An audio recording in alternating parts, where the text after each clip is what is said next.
Hi everyone, I'm Amelia. I'm a first year English Lit student who's currently living in Halifax college accommodation, and I use she, her pronouns.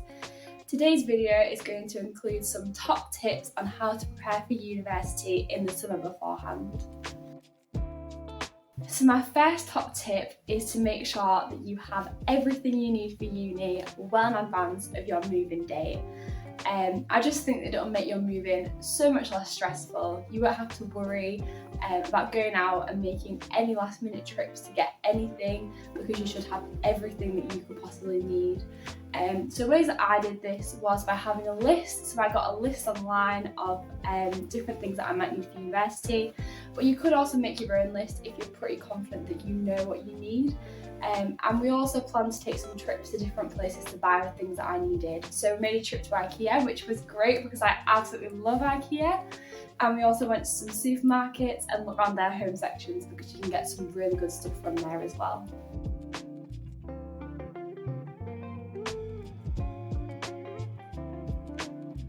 So my next top tip would be take a trip away without your parents if that is at all possible.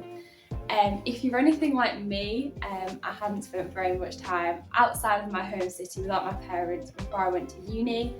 So in the summer before uni, I took 2 trips. I went to London overnight with my best friend, and I also went to Manchester with some family friends to see a football match.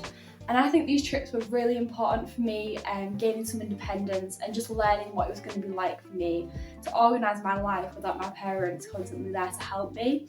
I definitely would recommend this to anybody going to university if you've not done it before, whether it's just a day trip or an overnight trip or a few days or a trip for a week, whatever it is, it's going to help you so much to prepare for the independent living part of university.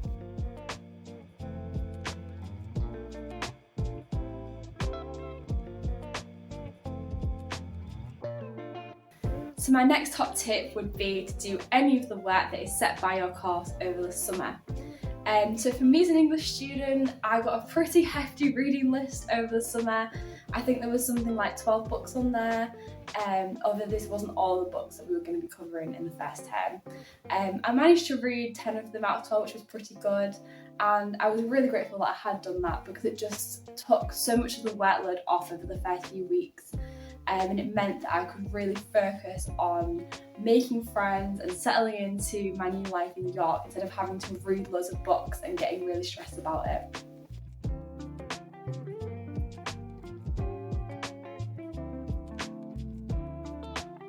So my last top tip would be to join the official University of York Freshers group on Facebook.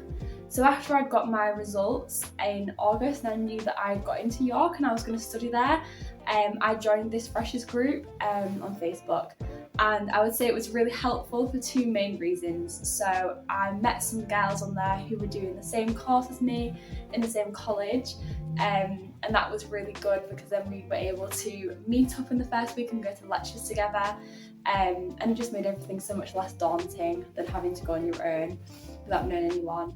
And the other thing for me was that I found some of my flatmates on there before we moved in, so that again was like a big relief because I was able to message them and get to know them better before we actually moved in, and it just makes it so much less scary and daunting.